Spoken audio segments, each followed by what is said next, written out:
There's a creaky place in the attic of my dad's shed that I've grown far too familiar with. Over the past 6 years, it's been my physical escape from the world that I live in. I had just turned 12 years old when my father died.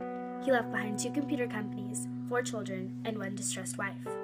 Though my father was a genius in technology, he wasn't the best at reasoning. My family never had medical or life insurance because it was too expensive. So every day when my father would climb 500 feet Wi-Fi towers, he wasn't just risking his life. He was risking ours as well, and that's exactly what happened.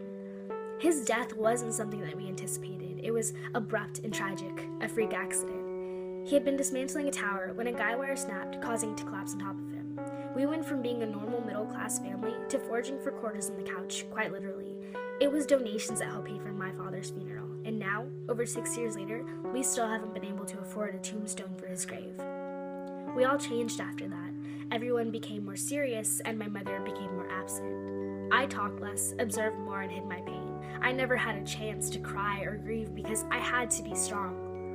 No one besides me even knew what was happening or had time to realize that I wasn't who I used to be. It was just the 2 of us, me and my mother, since my sister was off at college on scholarship and my brothers were married and had their own problems. My mother wasn't here mentally, nor did she want to be here physically, and that scared the hell out of me.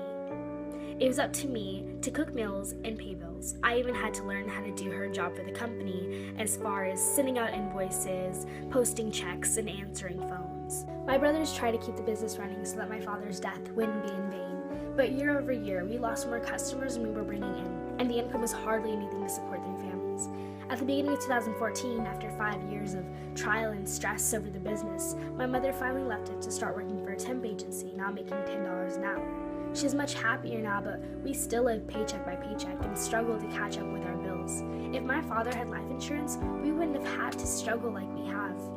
You see, death in a family, it's not just one event, it's more of a chain reaction. At 16 years old, I experienced rock bottom and I tried to take my life because of my environmental stresses. But now I'm more motivated and more aware than I've ever been.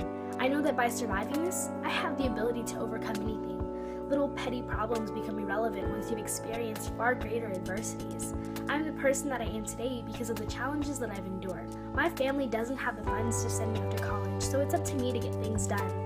I'm humble enough to realize that I can't do this all on my own. I have to seek opportunities to make a better life for myself. I'm proud to define myself as a girl who confronted trial, survived, and is in pursuit of greater things. I'm applying to your scholarship to fight for the opportunity to make a new life for myself. Driven by my past and motivated by my future, I'm choosing to take my goals and make them more than just reality. I choose to create the life that my dad would have wanted for me.